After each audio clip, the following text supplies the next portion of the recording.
Hi, this is Jav. Alamin natin kung anong update sa inyong love life ngayon. Paalala lang po, Timeless Gabay Tarot reading po ito. Gamitin ang reading na ito bilang gabay lamang. Take what resonates and leave the rest. Kung hindi naka-resonate, huwag pong pilitin, okay?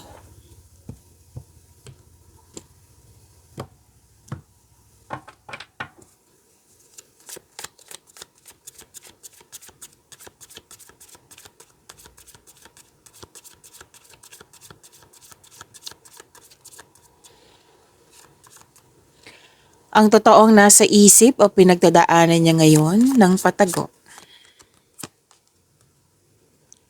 I'm not the same person. So, meaning to say, nagbago na siya.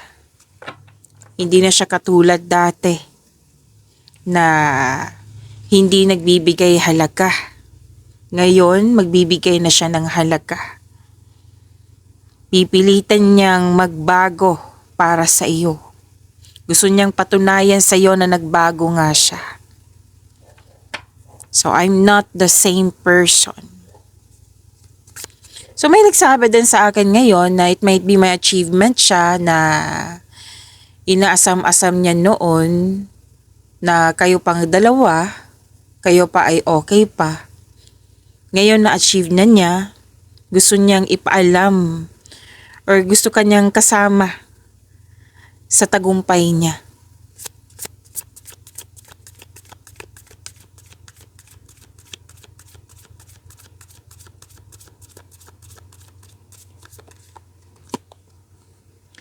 I hate this distance between us. It doesn't feel good. So, itong taong ito, 'di ba? Ang itong taong ito ay na-miss ka niya. So, meaning to say, may tampuhan, may cool off, space, or di kaya separation. Distance eh. Gusto kanyang makita. Na-miss ka niya. Dalawang card na mismo ang nagsabi dito. Na aminadong tong taong ito na-miss ka niya. Gusto niyang magkaayos kayo. Gusto kanyang makita. Hindi siya comfortable sa situation ngayon. So humihingid na to ng chance tong taong ito.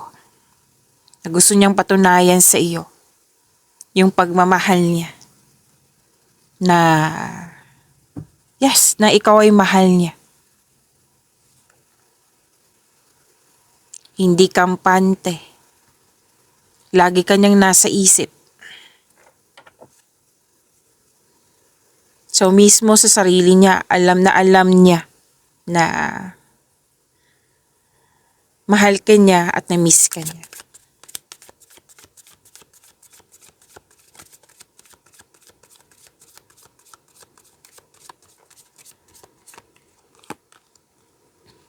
Oh, I will take action soon. Please believe in me. See? Tatlong card na dito ha. Gusto niyang magipag-ayos sa'yo. Gusto kanyang makita. Gusto niyang babawi sa'yo. I will take action soon. Klarong-klaro dito ha. So, I'm not the same person. Gusto niya talagang patunayan sa'yo, which is nag-clarify na naman dito. Na gusto niyang maniwala ka ulit sa kanya. And it might be, yung kayo pa ay okay, talagang na-realize niya na malaking tiwala mo sa kanya. At ngayon, sinira niya, di ba? Gusto niya patunayan ulit na nagbago na siya. So, hindi siya comfortable sa situation niya ngayon. So, I will take action soon. So, isip-isip niya ngayon na magbibigay na talaga siya ng aksyon. So may fear itong taong ito na baka hindi ka maniniwala sa kanya. Kasi, 'di ba? Patunayan niya sa iyo na hindi siya katulad dati. So aminado tong taong ito, mali niya. Mali yung mga ginagawa niya dati. So please believe in me.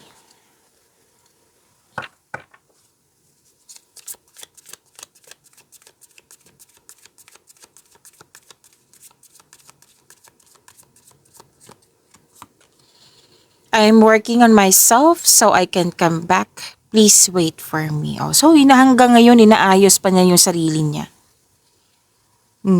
So, aayusin niyo yung sarili niya para sa'yo. It might be aminado tong taong ito na wala siyang self-love. Kasi kaya gusto niya ayusin yung sarili niya.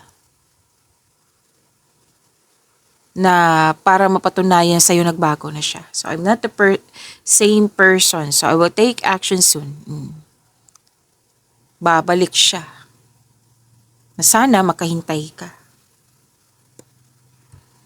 Please wait for me.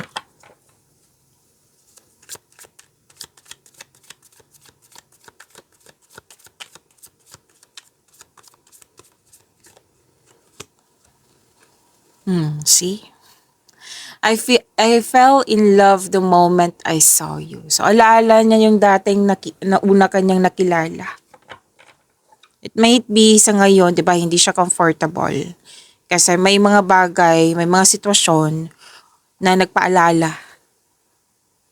sa kanya, yung kayo pa. Yung kung ano yung bigay na trust mo sa kanya.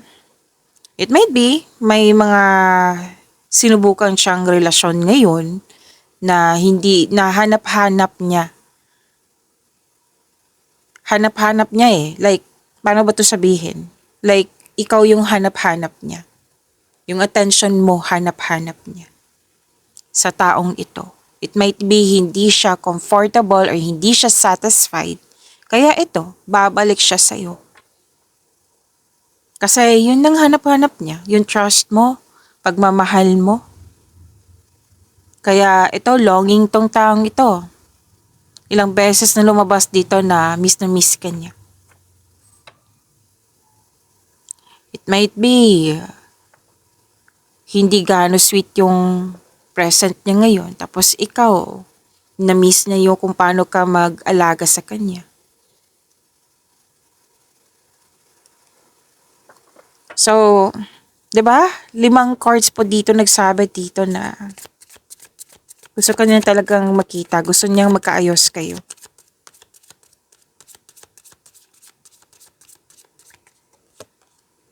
I do love you, just don't know how to show you right now. So, 'di ba? Mahal na mahal ka pa rin niya.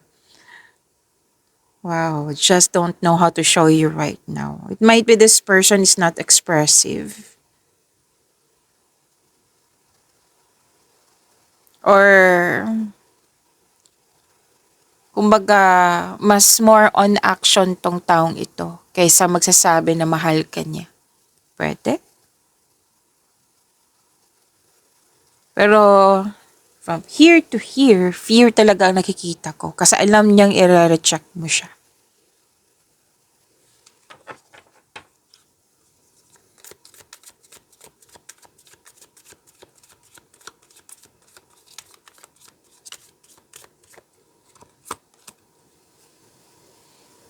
We need to let each other go. So it might be committed ka na or it might be siya yung committed. Pero for now, space muna. Kasi naghahanda siya eh. Naghahanda po siya para sa in the near future na babalik siya.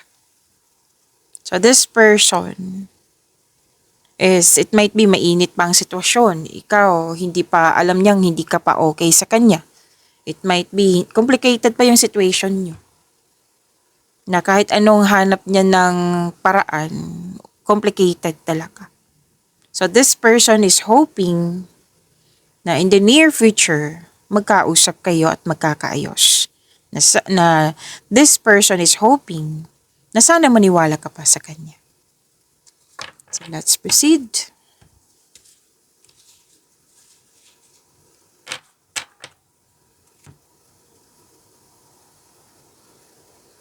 Shuffle ka lang.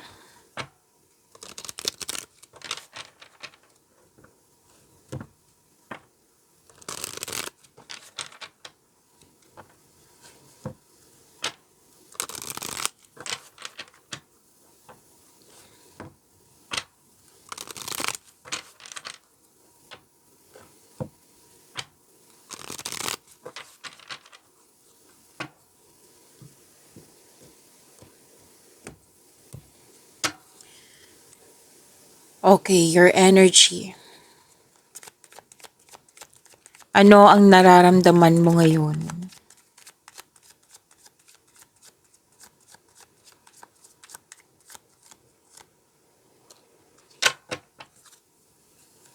Ang nakatagong emotion o takot mo na hindi mo sinasabi?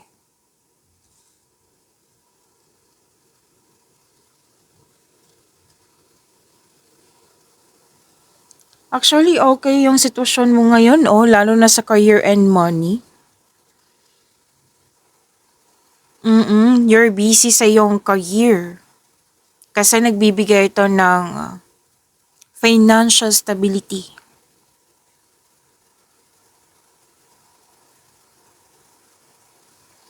So, you are into stability. Like, talagang mahalaga sa iyo yung career mo, yung money mo, na gusto mo makaipon ng malaki. And yes, success kasi yung sinasabi ng yung card dito. Like, ina-enjoy mo yung mga ginagawa mo. It might be yung work mo ngayon, naka-align sa passion mo.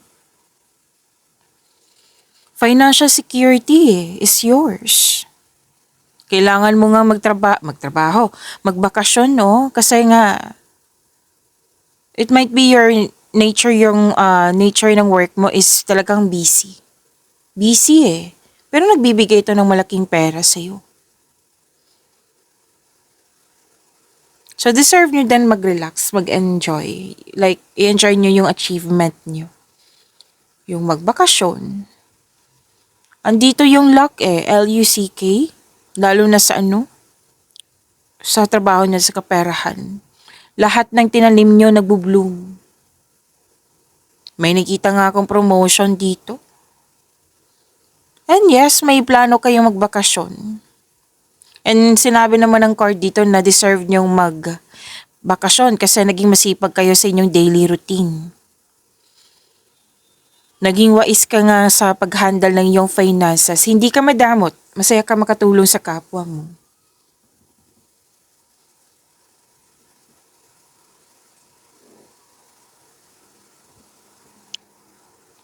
Lahat ng tinanim mo nagbo-bloom. So yung priority mo ngayon is self-love, which is tama nga naman. It might be sa nakaraan, nung may relasyon ka pa, sa kanya, ubos na ubos yung energy mo. At ngayon, bumabawi ka na. So ginagawa mo yung mga mahal mo, like mahal mo yung trabaho mo, inalagaan mo yung pera mo, na nagbibigay ito ng stability, right? So, lalo na self-love talaga. Nagpasya ka dito na talagang babawi ka at bumabawi ka talaga.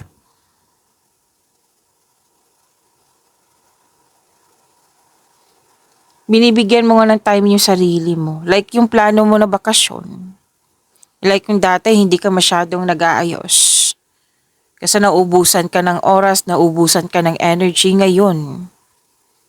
Sobrang love mo na yung sarili mo. Makakabili ka na ng mga gusto mo. Lalo na yung mga gamit mo na gusto mong gamit. So, deserve mo naman po ito, sabi ng iyong card, kasi naging masipag ka sa araw-araw.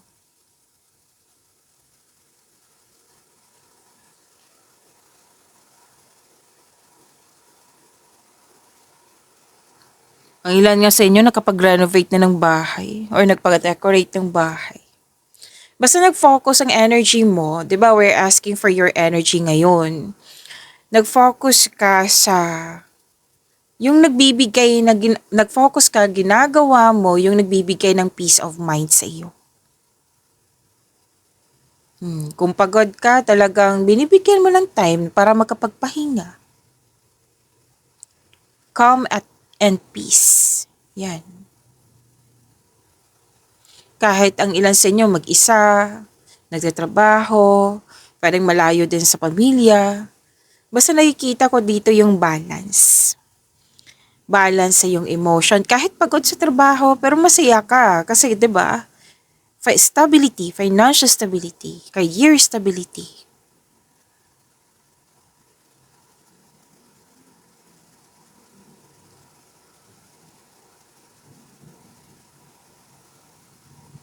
So this is good for you and congrats. Kasi 'di ba, finally you love yourself more.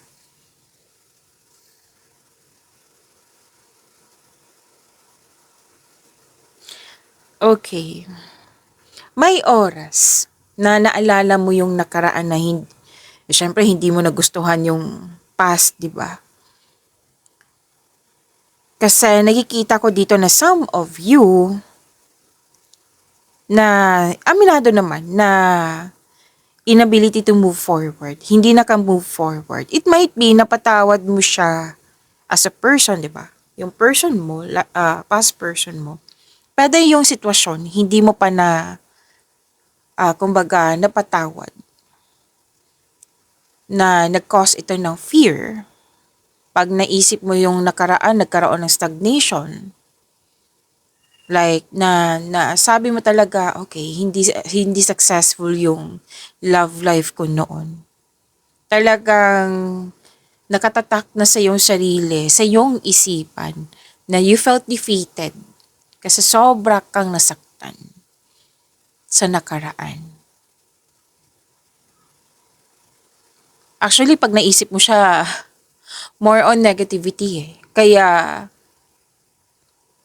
nakikita ko dito na some of you aminadong hindi naka-move forward. And maybe sa some of you napatawad na as a person nga. Pero ang iba dito hindi pa.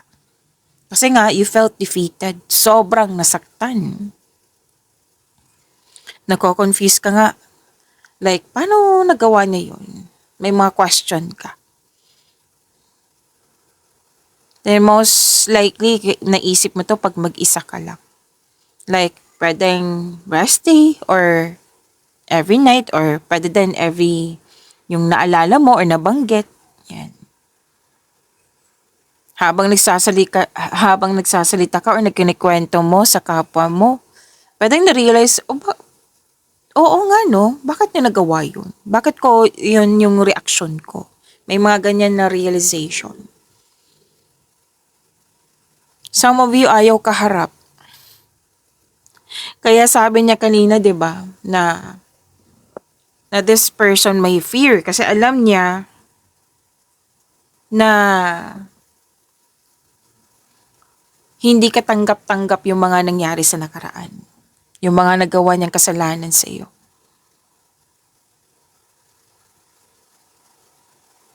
Na wala kang tiwala, like, 'di ba, naubusan ka ng energy. So, nakikita ko dito pag naisip mo siya, talagang, ay, eto na naman. So, lack of confidence ang nakikita ko dito. Pwedeng grabing away yung nangyari. May energy kasing lumabas dito.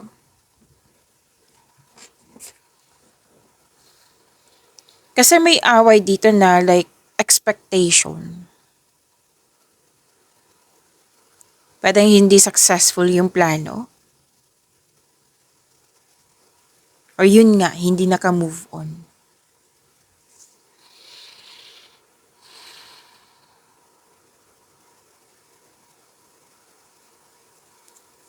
Okay, so trauma nga ang nakikita ko dito.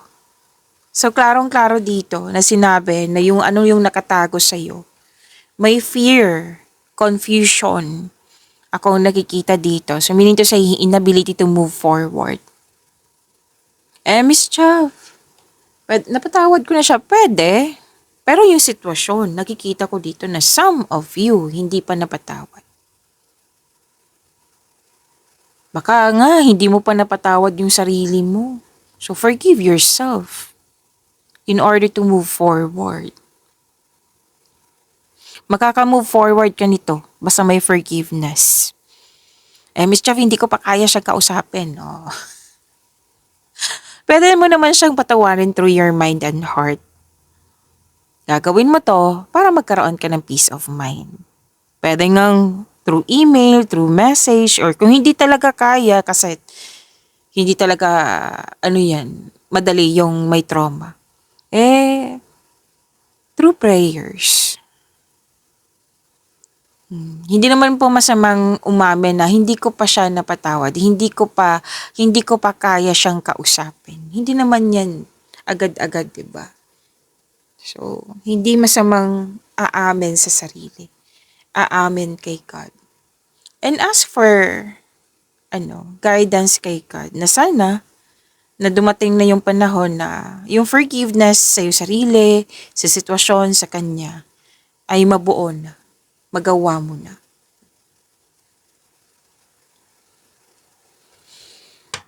So, energy ng person mo.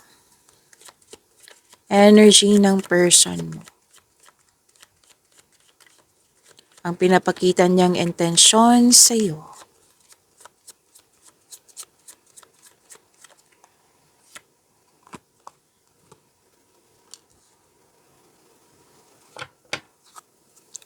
Energy ng person mo, ang totoong nasa isip o pinagdadaanan niya ng patago.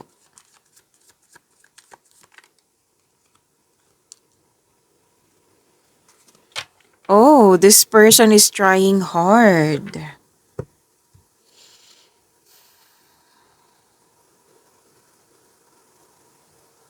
Natandaan niyo yung sinabi kanina na unang sinabi niya na I'm not the same person. Lumabas din siya dito. Talagang ipapakita niya sa iyo na yung intention niya ay totoo.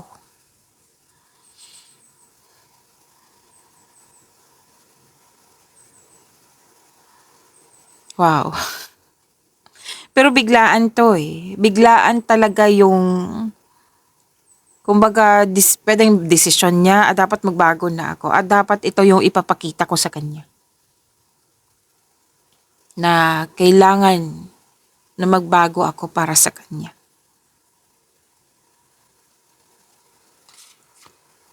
Parang biglaan yung nabigla kayong dalawa sa apart, sa hiwalayan, sa space. Pwedeng andyan naman siya Parang biglaan nang dahil sa away. Hindi pwedeng loss of connection nga to.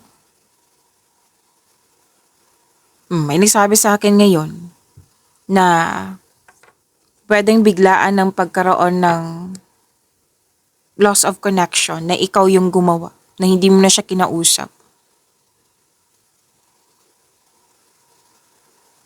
Kaya nga, nakikita ko sa 7 cards mo dito na nagdadalawang isip siya. Kasi alam niya na hindi ka okay sa kanya. Diba? Sabi niya dito, please wait for me. Please believe in me. So, gagawin talaga ng taong ito para mapaniwala ka na nagbago na siya. Alam mo, may sinasabi siya. Matigas po daw kayo. Oo, matigas po daw ang ulo nyo. Or sobra kayong istrikto or di kaya sobrang taas ng wall. Oo.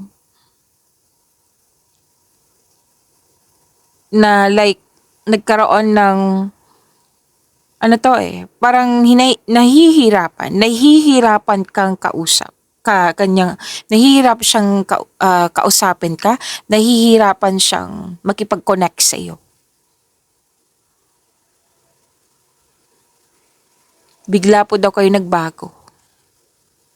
Syempre, magbabago yung tao. Pag puno na, di ba?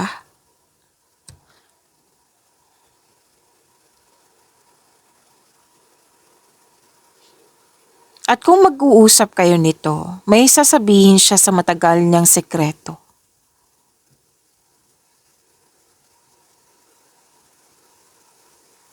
May nagsabi din sa akin ngayon na pwedeng nagkaroon ng doubt itong taong ito kasi pwedeng nalaman mo na yung totoong sekreto niya.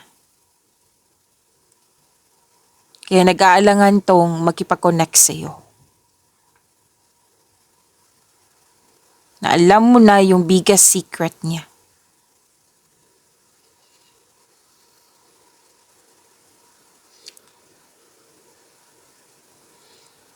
Puro pagpaplano to eh. Puro yung thoughts niya. Talagang sa inyong connection, sa iyo. Kasi malakas ang yung kanyang intuition.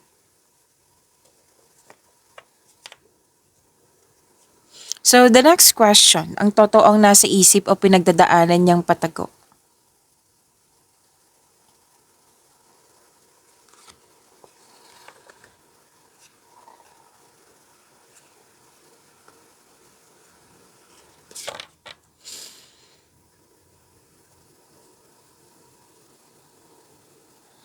Gusto niya ng pagbabago. Actually, these two cards, gusto niya talaga ng new beginning. Meaning to say, gusto niyang makipag-ayos sa'yo. Gusto niya ng bagong simula. Kasi, pag wala ka, para siyang nakakulong na gusto niyang magkaroon ng freedom. Kaya nga sinabi kanina na isip-isip niya hanggang ngayon na i-love siya sa'yo. Yung dating una kayong nagkita. Eto, I hate this distance between us. It doesn't feel good. Kasi nga, di ba? Dalawang card po mismo nagsabi dito, eagerness. Kumbaga, bahala na si Batman basta go ako. Kakausapin ko talaga tong tao ito. Gusto kong makipagkita sa kanya. Gusto kong makipag-ayos ako sa kanya. Yan. Yan yung iniisip niya. Yan yung intention niya.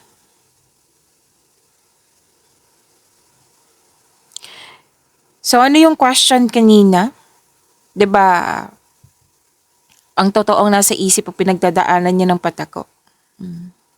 This person is not comfortable nga. Nag-clarify siya dito sa tarot cards niyo. Na bahala na si Batman, basta go ako. Kasi hindi na siya comfortable nga. Nagpadalos-dalos na nga siya sa pagpasya.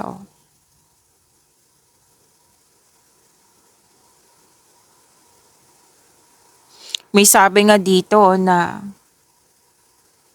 pwedeng pupuntahan niya yung dating location niyo. Kung saan ka man ngayon.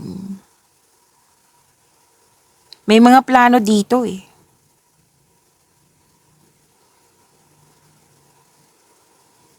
Pero takot siya ha. Gusto niya, pero aminado siyang takot siya.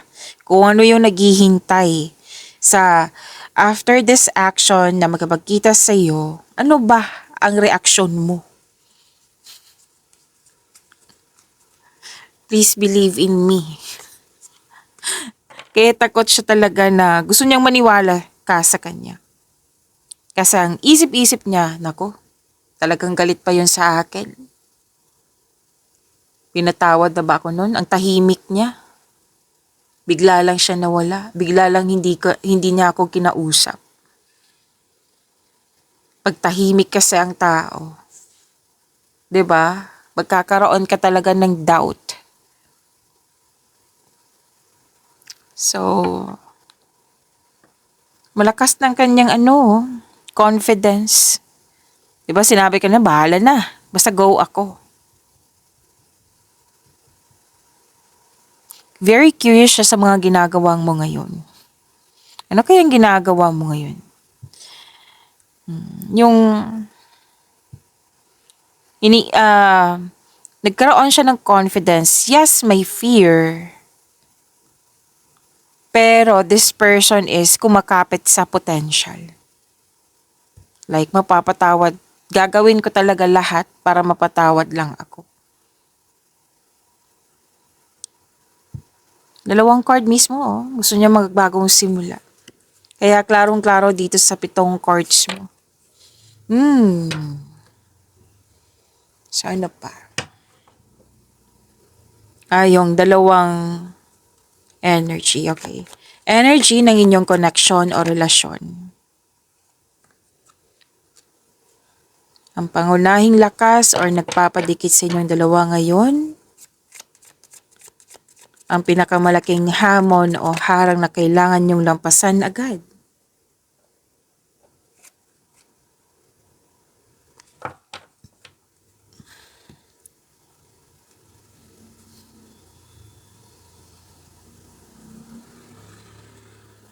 Okay. Same pa rin.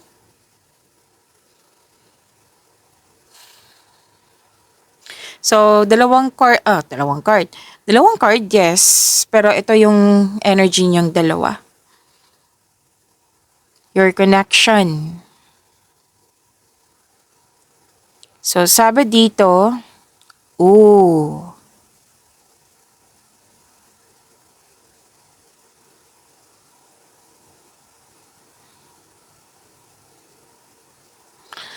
nakikita ko kasi dito na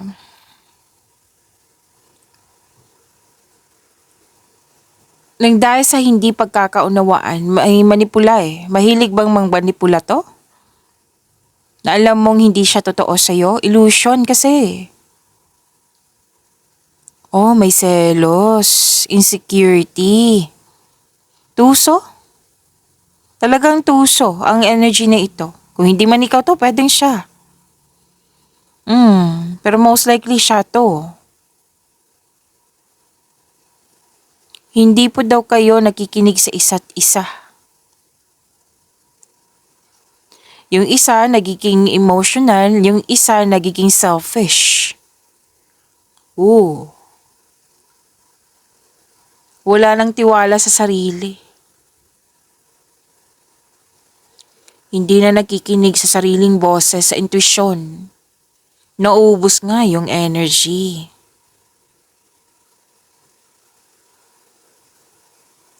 Pero some of you, siya to eh. Kanina pa eh, humihingi ng chance. Diba ilang beses lumabas? Halos 7 cards nga kanina eh. Dito din. Chances din to.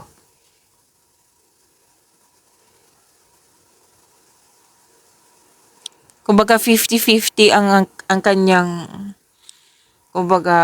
potential. Nakikita siya ng potential. Okay. Magkakaayos kami nito. Pero 50-50 kasi nga, alaala niya yung mga ginagawa niyang kasalanan sa'yo.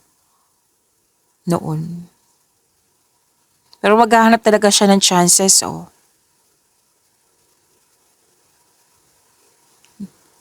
Kailangan niya lang magtiwala. Kasi 50-50 eh. Go ako. Okay. Baka hindi kanya ako kasapin. Galit pa yun. Dahil sa mga nangyari.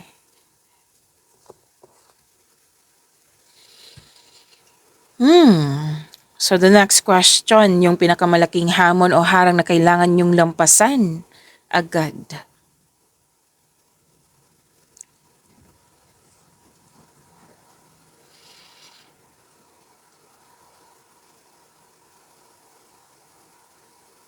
Okay. Isa sa inyo hindi ready sa changes. Hindi ready sa pagbabago. So, posibleng ikaw to. Kasi gusto niya ng makipag-ayos sa'yo. Na posibleng ikaw to na hindi ayaw. Na hindi ready kasi napangunahan ng fear, confusion. Kanina pa to.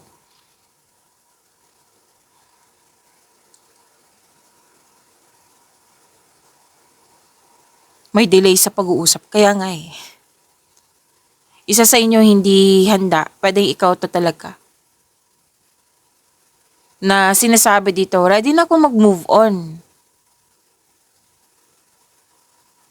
Pero you don't feel like, sinabi kanina naging successful ka, di ba?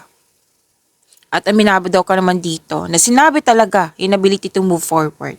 Dito, may success na nagkaroon ka ng, naging malaya ka, freedom, marami nang naganap sa'yo na success. Kumbaga, this is the perfect situation na inasam-asam mo noon pa, na na-achieve mo na ngayon. Pero, pag may issue sa kanya, let's say, iniisip mo pa lang yung mga nangyari sa nakaraan, or iniisip mo pa lang yung text message niya ngayon, or call niya ngayon, nakikita ko dito hindi ka comfortable. So, meaning to say, you're not ready.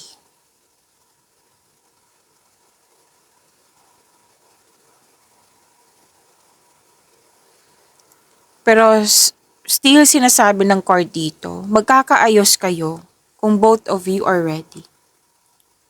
Kumbaga, communication is the key.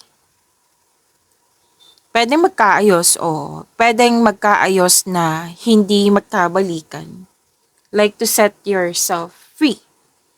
Like magkaroon siya ng freedom, magkaroon ka din ng freedom. Pero prepare yourself. Kasi nakikita ko dito sa cards niya, gusto niya talagang bumalik. Hindi siya closure. Klarong-klaro po dito, hindi po siya closure. Gusto niyang bumalik.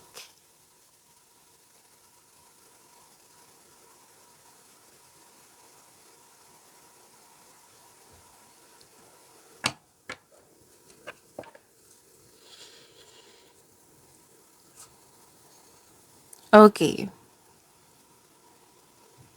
At sabi dito na immaturity. Nangunguna dito yung concern sa immaturity. Oversensitive. Oh, andito pa rin ang selfish.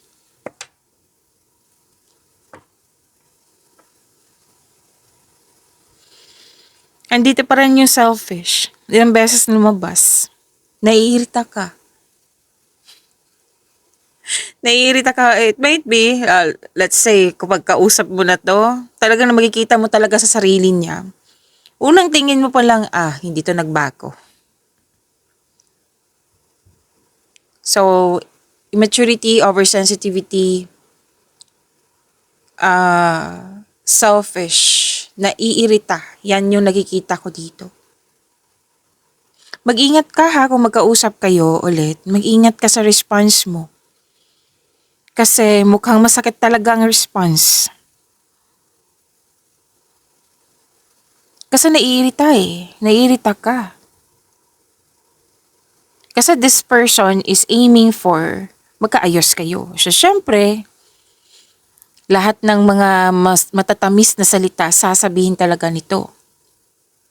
Pero ikaw, mag-ingat ka kasi mukhang ang response mo sa taong ito ay hindi maganda. Nakikita ko dito na yung masasaktan talaga.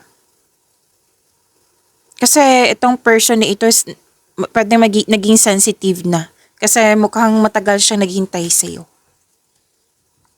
Diba? Hindi siya comfortable na. It doesn't feel good. Hindi na siya comfortable eh. Mukhang mataas na yung oras. Matagal na kayong hindi nag-usap. Magiging sensitive siya. May sitwasyon ako nakita dito. Like, mag-uusap. Response mo hindi maganda. Magiging sensitive siya. Pwedeng iiyak to. Kasi ang unang nakita mo sa kanya talaga, hindi to nagbago. Immature pa rin. Ang ilan nga sa inyo ay na-excuse is, wala akong time, busy ako. Wala nga akong time magpahinga. Yan, wala akong time sa'yo. Masasaktan talaga siya. Ay, okay, so nasa huli talaga yung pagsisisi, diba? So, yan po. Oo, so pagyamanin, blessings. So, see you po mamaya sa daily nyo at saka sa weekly nyo pala. And see you Yan po yung love reading po sa ngayon. See you tomorrow.